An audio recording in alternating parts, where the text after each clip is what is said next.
Affairs don't begin in the bedroom, they begin in childhood. In the part of you that decided she needed to bury her truth just to be loved. The part that's now screaming to be seen. I'm Alex Croxford, and this is the Deeper Love podcast, where we name the shame, face the guilt, and help you find your way back to yourself. So let's begin. I want to take you back to 2019. Sat in Homerton Hospital in the fertility department, my husband next to me, and we're there signing the paperwork. It says we're about to enter into this fertility treatment, consent forms, fertility forms, all the tests that we were having to do, everything that was going to hopefully bring us the baby that we longed for. And that whole time I was sat there carrying such a deep, dark secret that I had been unfaithful to him and he didn't know. And every fiber of my being felt like I should tell him and that I was a terrible person and it wasn't fair that I was going through this process without being honest with him. But also every fiber of my body I was terrified that I was 36, that I was going to lose my marriage. I was going to lose the only chance that I was going to have of being a mother.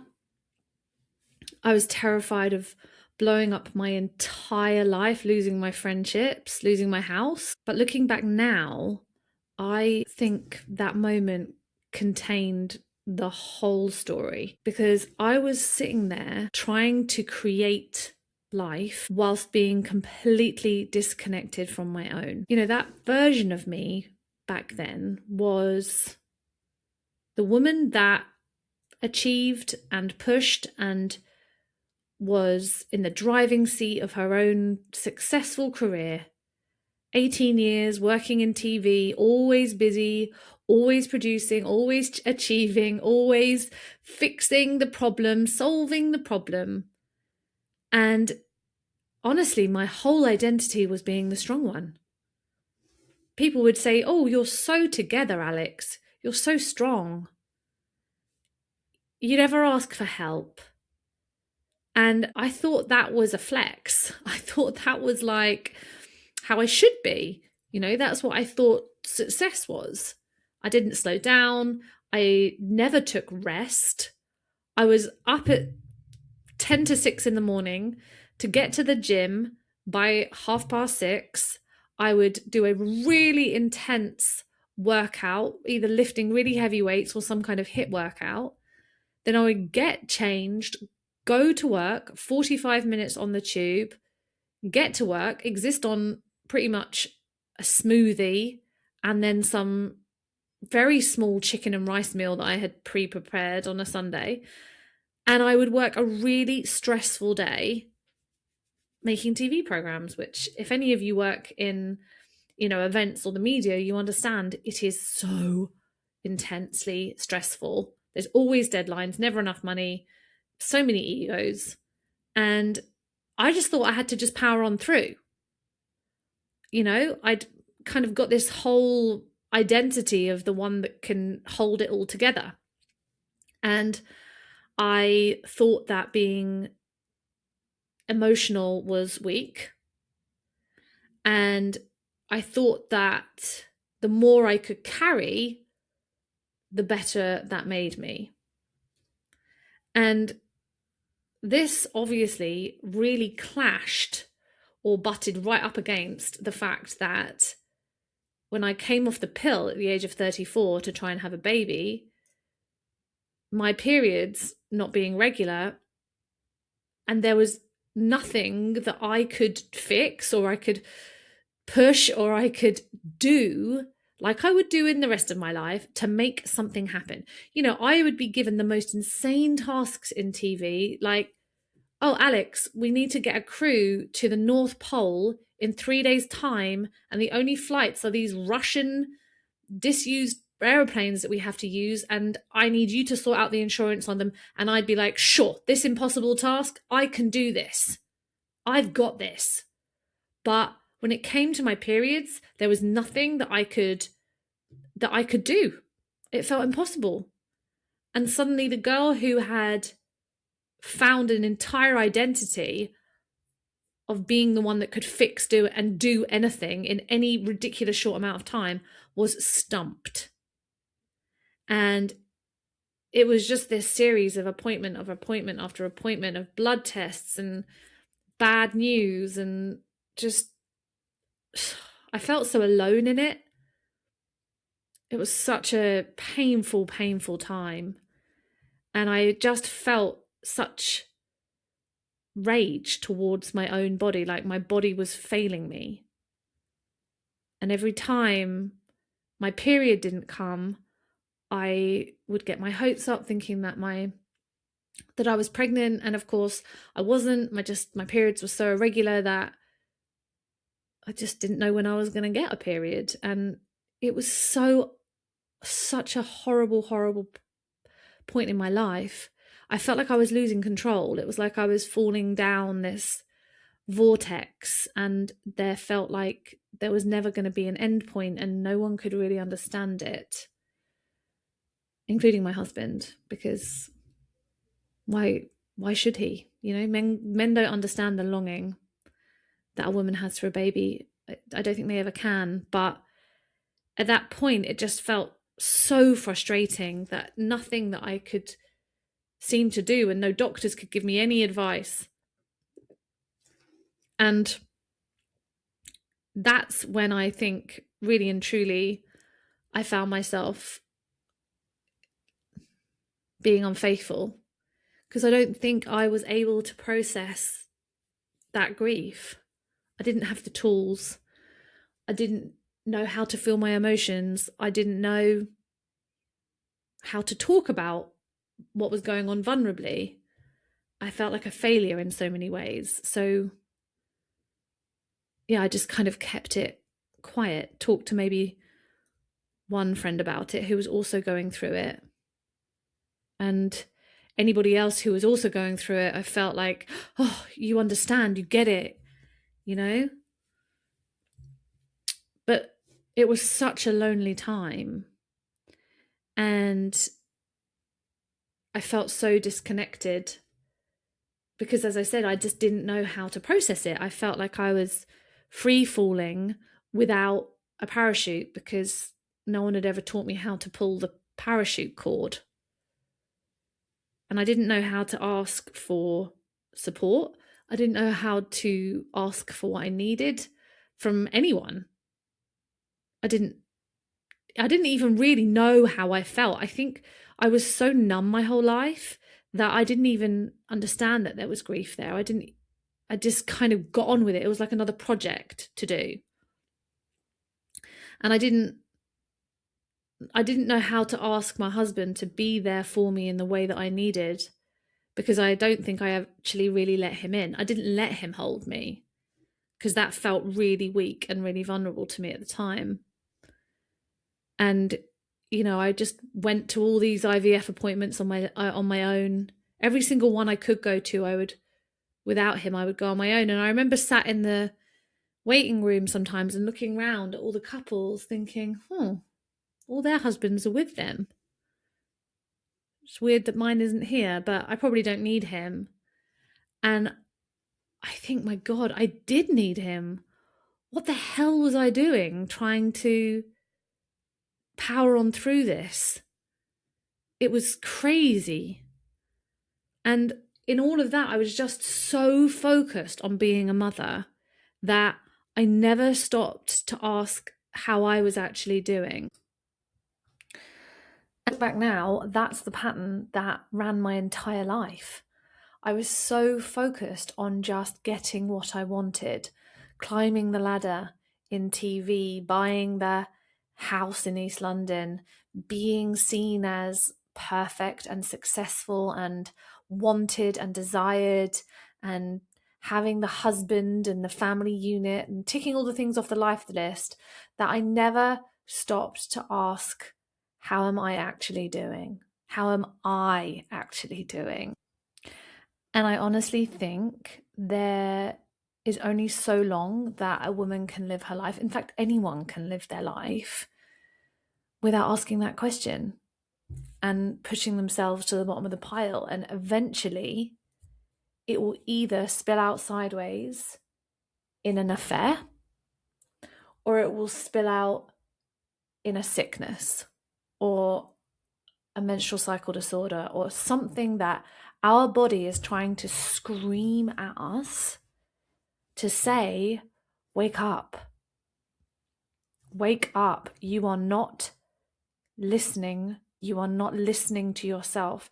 You are pushing against every fiber in your being to try and get what we are told we need to have rather than actually slowing down enough to listen to it, to what it is that you need.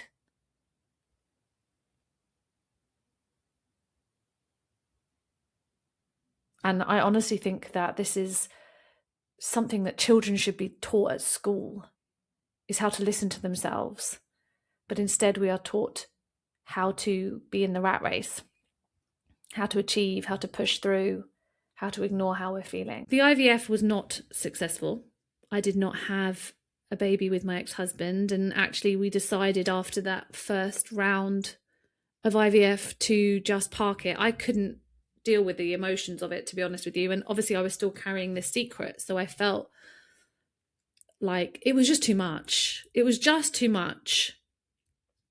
And 9 years on, I still long to be a mother, and I feel more hopeful than I ever have done, which is crazy because I'm 43 and we're taught so much about how when a woman gets to her 40s, you know, she may as well just give up, which is crazy now because so many women get pregnant in their 40s. But I am such a different version of myself than I was at 34.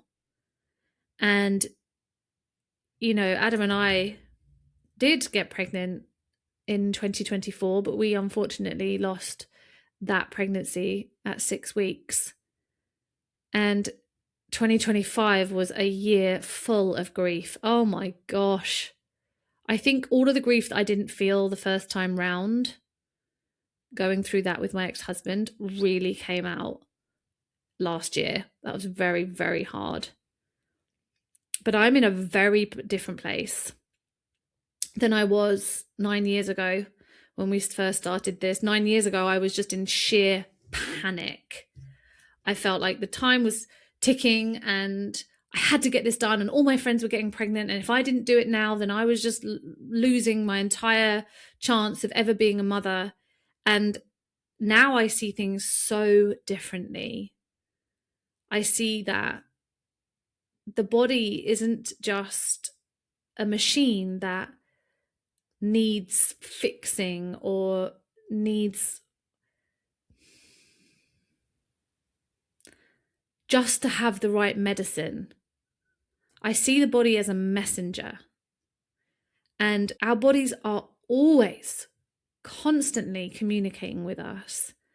And my lack of periods, or my irregular periods, was really and truly a huge alarm bell going off in my body to tell me that I was disconnected from my femininity, from my body, from my womb, from my creativity, from my emotions, because at the end of the day, our cycle, our menstrual cycle, is the absolute epitome of feminine energy.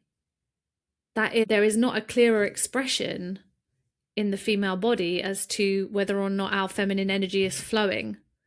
And I remember when I first started working with my first mentor, and that's one of the things she said to me, oh, your periods are irregular because your feminine energy isn't flowing. And I was like, what the hell are you talking about?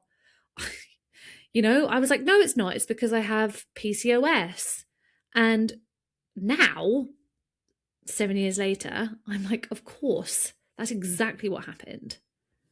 Because I was so hard and I was so disconnected from my body. I walked around life as though my head and my body were two separate things. I literally remember walking along the street. I think I was walking to the tube, thinking that my body was just something I had to fix, I had to control, I had to shape into something that looked perfect, and my mind was going to figure out how to do that.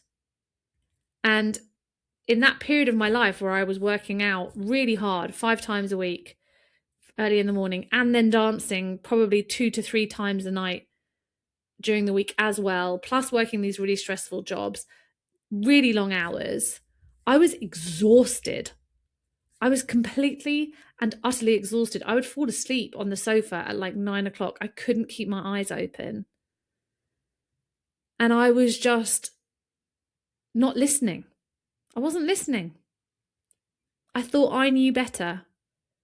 And even my poor husband at the time would say, I think maybe you're pushing yourself too hard. No, I'm not. Nope, I'm fine. Because I thought I was fine. Because I thought I was really strong. But those irregular periods showed me so much. It was like a window into what was not being felt in my body. I was living entirely, almost entirely, in my masculine energy. It was all about being in control. It was all about being productive. It was all about achieving. It was all about schedules and budgets and driving forward and climbing the career ladder and making money. And now I look back and there was no softness in my life.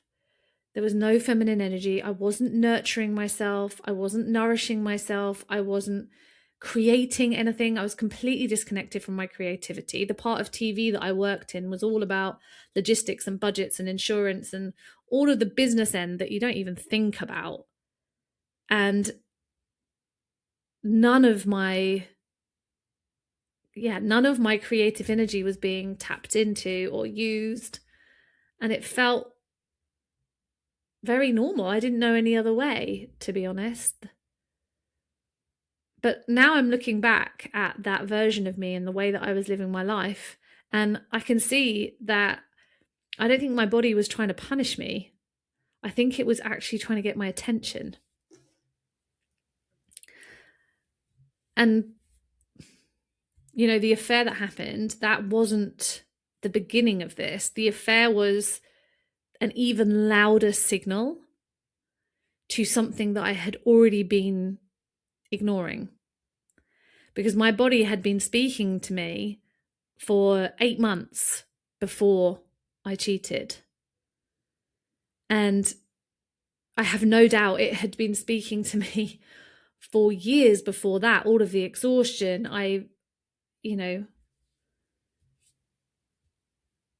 But I didn't know how to listen to it because no one had ever told me. No one had ever told me to slow down and listen to my body. I thought, as I said, my body was just something to fix, to shape, to carry around. And so I think the fertility struggles, they were another alarm bell to the fact that I was unable to feel my emotions. I was numb. I didn't know how numb I was because I'd never learned how to feel an emotion. So we don't know what we have not yet experienced. But it was almost like that pain of the fertility struggles that I wasn't able to process led me to do something that made no sense to me because I did love my husband. Looking back, we definitely weren't meant to be together. But at the time, I didn't feel like I wanted to be with somebody else. And then on top of that, started to feel so much anxiety, which again, I'd never felt before. But that pain in my chest, this tight ball over my heart, was unbearable because of what I had now done. And then this story all the time in my mind that I was a broken person, that I was a shameful person, that I didn't deserve to be loved.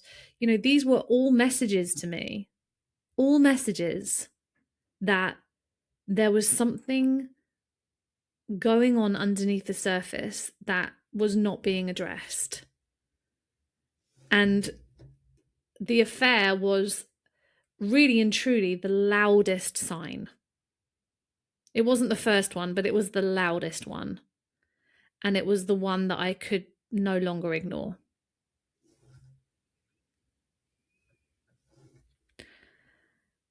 And as I started to do this transformational work with my mentor, I started to realize that I had never felt an emotion before, that this feeling on my chest was anxiety, that I had so much unprocessed pain that I had been carrying, and this perfect high achiever go-getter was a way that I had been masking a deep fear of being rejected for who I really was.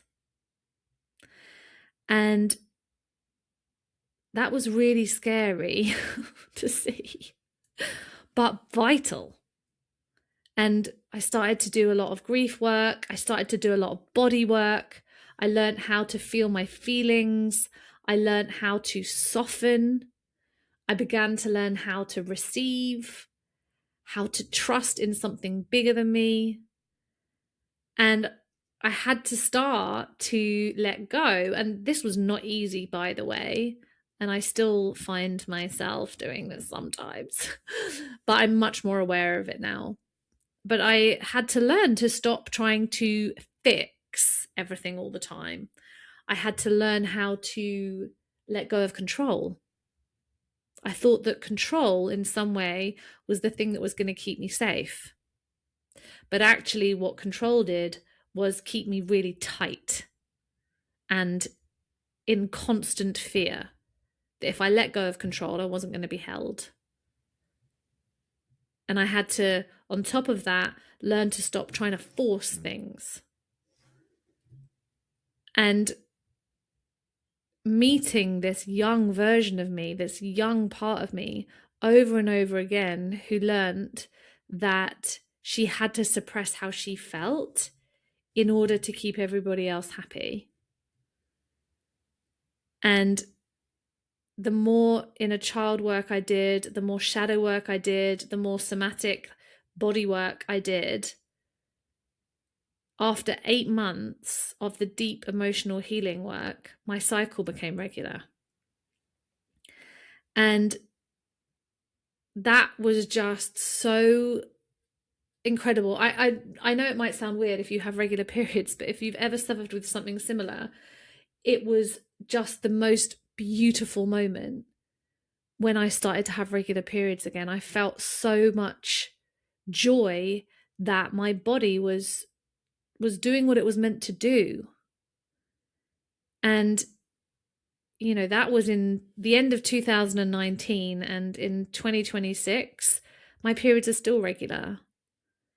And I actually recently, even though I was totally terrified of doing it, I went to have more fertility tests done, because although my periods are regular, I have not been checked out since we went through IVF in many years ago. And now, obviously with Adam and having gone through the miscarriage, although it feels exciting that I feel my body is more able to get pregnant than it's ever been, I still wanted to get some medical proof. So we went and got checked out, and other than my age, meaning I have low egg reserve, which is very normal for somebody at 43, it doesn't mean that I can't get pregnant. But other than that, our fertility tests all look healthy.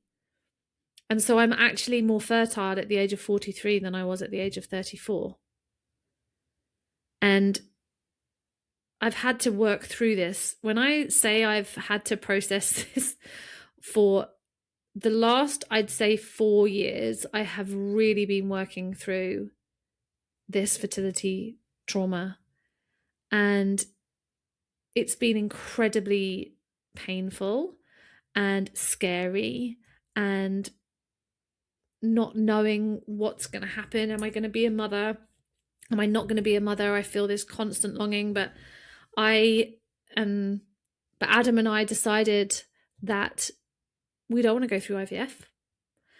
We want to do this naturally, and we are going to trust the process and trust in the timing of the universe.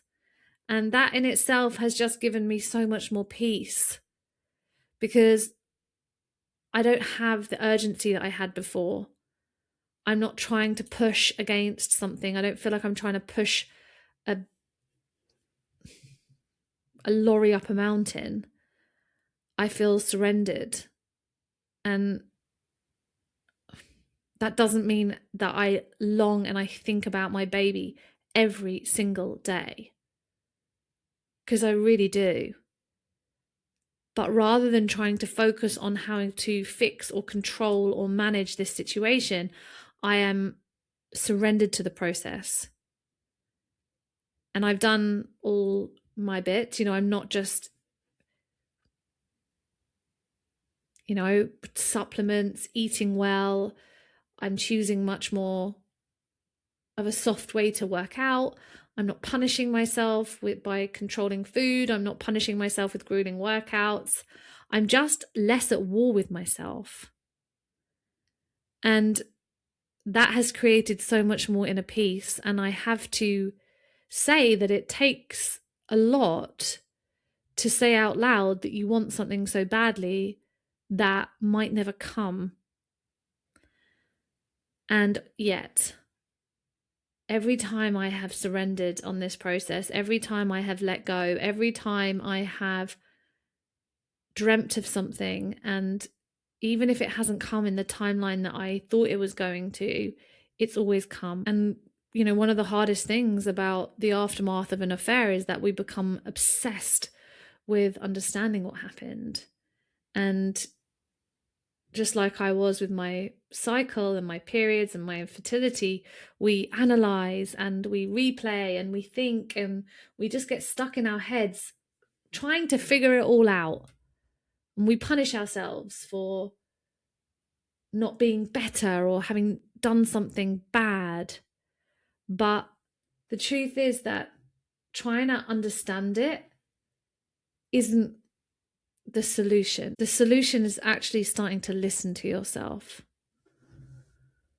listening to your body, listening to your emotions, because that's when healing truly started to happen for me. I listened to how lonely I was.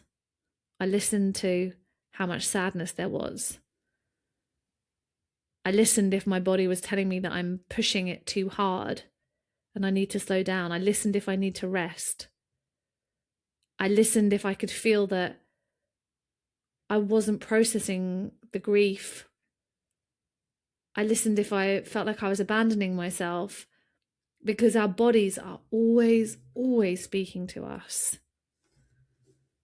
And so perhaps you could ask yourself, what has your body been trying to tell you?